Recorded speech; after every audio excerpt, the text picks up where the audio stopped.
მოგესალმებით. მე თქვენ დღეს მოგიტანეთ და გადმოგცემთ აუდიო და ვიდეო ფაილებს, რომელიც კვირა საღამოს გვიან ღამით მერვე საპრობილეს ყოფილმა თანამშრომელმა ლადო ბედუკაძემ გამომიგზავნა. საუდიო ფაილები და მათ შორის გახლავთ ორი ვიდეო ფაილი ადასტურებს იმას, რომ ციხეებში წლების განმავლობაში ადგილი ჰქონდა ფარულ მიყურადებას, ისმენდნენ ყველაფერს, მათ შორის როგორც პატიმრების პირად საუბრებს, ასევე თანამშრომლების საუბრებსაც და ციხის მაღალჩინოსნების სატელეფონო საუბრებსაც. 2006 წელს ჯერ კიდევ ჩემი ინფორმაციით რუსთავის მე-6 საპრობილეში დამონტაჟდა პირველად ფარული მიყურადების აპარატურა. ამ აპარატურის მონტაჟი განახორციელა კერძო ფირმამ, რომლის დასახელება ამ დრომდე საჯარო არ არის და დეპარტამენტიდან ფარული მიყურადების აპარატურის დამონტაჟებას ხელმძღვანელობდა დეპარტამენტის ერთ-ერთი თანამშრომელი ავთო შანთიძე, რომელიც დღეს მუშაობს თავდაცვის სამინისტროში. ამის შემდგომ იგივე ფირმამ ფარული მიყურადების აპარატურა დაამონტაჟა გორდანის მერვე საპრობილეში. თანამშრომელი, რომელმაც ეს მასალები ბედუკაძეს მიაწოდა და ჯერჯერობით თავს იკავებს საკუთარი ვინაობის გამხელისგან, აცხადებს, რომ ეგრეთ წოდებული ფარული მიყურადების ოთახი დღესაც ფუნქციონირებს სამწუხაროდ გორდანის მერვე საპრობილეში და ხორციელდება 24 საათიანი მიყურადება, როგორც პატიმრებზე, ასევე ციხის თანამშრომლებზე. და პიროვნება, რომელიც კურირებს ამ საქმეს, გახლავთ გიორგი გვენეტაძე, ის დღესაც არის დეპარტამენტის თანამშრომელი. მერვე დეპარტამენტის თანამშრომელია საჯელთა აღსრულების დიახ და ამავე საქმეში თავის დროზე აქტიურად იყო ჩართული გლდანის მერვე საპრობილეს დირექტორის ამჟამინდელი მოადგილე ბატონი ჯანჯღავა, ისევე როგორც ამ ფარული მიყურადების მოსმენების საქმის ყურში იყო დეპარტამენტის დღევანდელი თავმჯდომარის მოადგილე ზაზა ქიქავა. გამომდინარე აქედან მე ვიმართავ დღეს მონიტორინგის ჯგუფის წევრებს დაუყოვნებლივ დღესვე განხორციელდეს მონიტორინგი ყველა დაწესებულებაში, სადაც შესაძლოა არსებობდეს ფარული მიყურადების აპარატურა. მასალებს, რომელიც მე მივიღე, გადმოგცემთ თქვენ და გადავცემ გენერალურ პროკურატურას, იმიტომ რომ ეს მასალები უკვე გახლავთ გამოძიების დაწყების საფუძველი. ამასთანავე გამოძიებამ უნდა გაარკვიოს, ვინ იყო და ვინ იდგა იმ კერძო ფირმის უკან, რომელმაც დაამონტაჟა ფარული მიყურადების აპარატურა საჯელთა აღსრულების დეპარტამენტში. ეს საკმაოდ ძვირადღირებული სიამოვნებაა და რა თანხა იქნა გადახდილი და საიდან იყო ეს სახსრები გამოყოფილი, ისევე როგორც მიმდინარეობს თუ არა ნამდვილად დღეს პატიმრების თვალთვალი და მიყურადება და თანამშრომელთა სატელეფონო და სხვა ტიპის გადაადგილებების მოსმენა.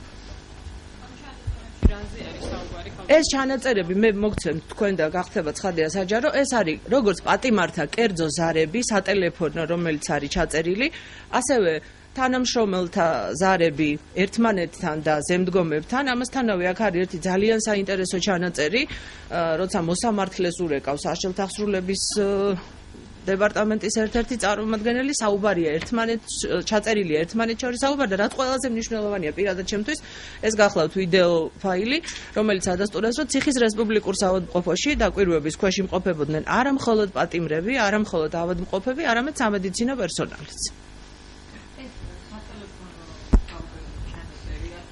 ეს არის ნაწილი, არა, ეს არის სატელეფონო საუბრების ჩანაწერი, ეს არის ნაწილი სხვათა შორის იმ სერვერიდან, როგორც მე ამიხსნეს ყოფილმა თანამშრომლებმა, რომელზეც ბატონი სუბარი აცხადებს, რომ სერვერი დაკარგულია და ჩანაწერები განადგურებულია, როგორც ჩანს ეს ჩანაწერები განადგურებული არ არის და სადღაც კიდე ინახება, იმიტომ რომ ნაწილია ამ სერვერიდან აუდიო და ვიდეო ფაილები მოხვდა ლადო ბედუკაძეს ვიდეო დაკვირვებაც მიმდინარეობდა, დიახ.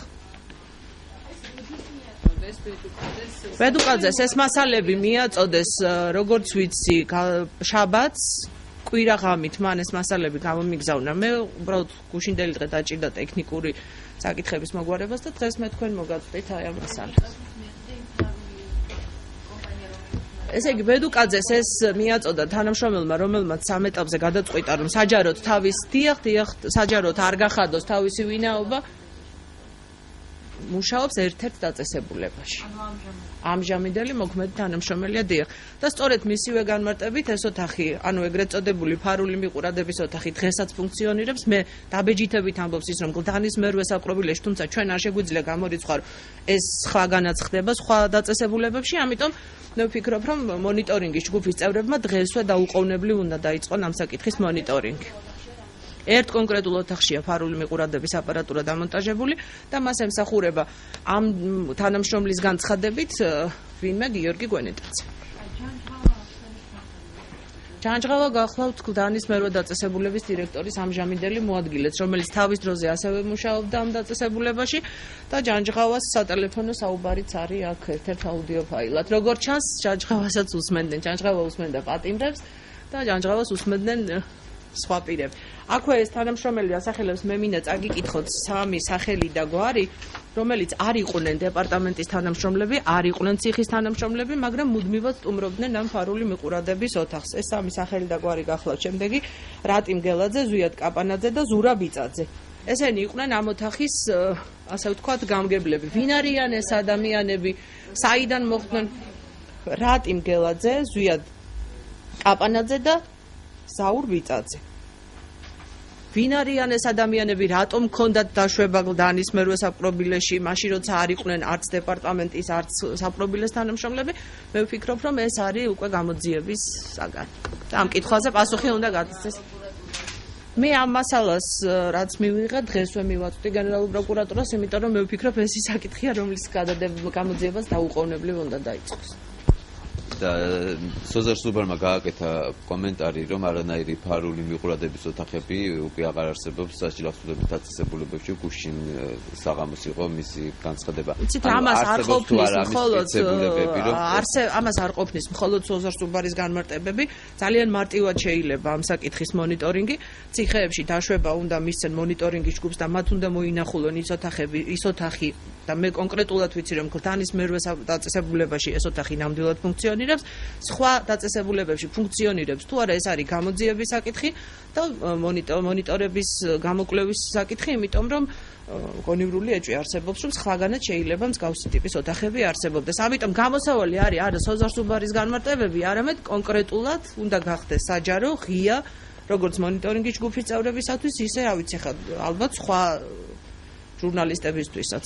ეს არ არის რიგითი საკითხი და ეს არ არის, ვთქვათ, ისეთი საკითხი, რომელიც მხოლოდ კომენტარით უნდა შემოიფარგლოს. ამ საკითხზე უნდა ჩატარდეს საფუძვლიანი გამოძიება, ისევე როგორც ვთქვათ, უნდა იქნას გამოკვლეული ზუსტად ის ფინანსური მხარე, როგორ მოხდა ამ აპარატურის შეტანა და დამონტაჟი. თქვით საკმაოდ მნიშვნელოვანი რაღაცა, რომ მოსამართლეს ელაპარაკებოდა საჯილახსოვრების სამინისტროს თანამშრომელი და ის რა თემაა? საქმე ეხება კონკრეტულ სისხლის სამართლის საქმეს და კონკრეტული პატიმარის განაჩენს. თქვენ ნახავთ, აქ არის ეს ჩანაწერი, სადაც მიდის დაზუსტება, რა ტიპის სასჯელია განაჩენში, ეთყობა საჯელთაღსრულების თანამშრომელი ვერ იგებს იმ განაჩენს, რომელიც მას მოსამართლისგან მოუვიდა და ამიტომ ის მოსამართლესთან აზუსტებს აი ამ განაჩენის დეტალებს, როგორ უნდა მოეპყრონ კონკრეტულად ადამიანებს. სახელები და გვარები ცნობილია ამ ჩანაწერში არის და თქვენ ამას ნახავთ.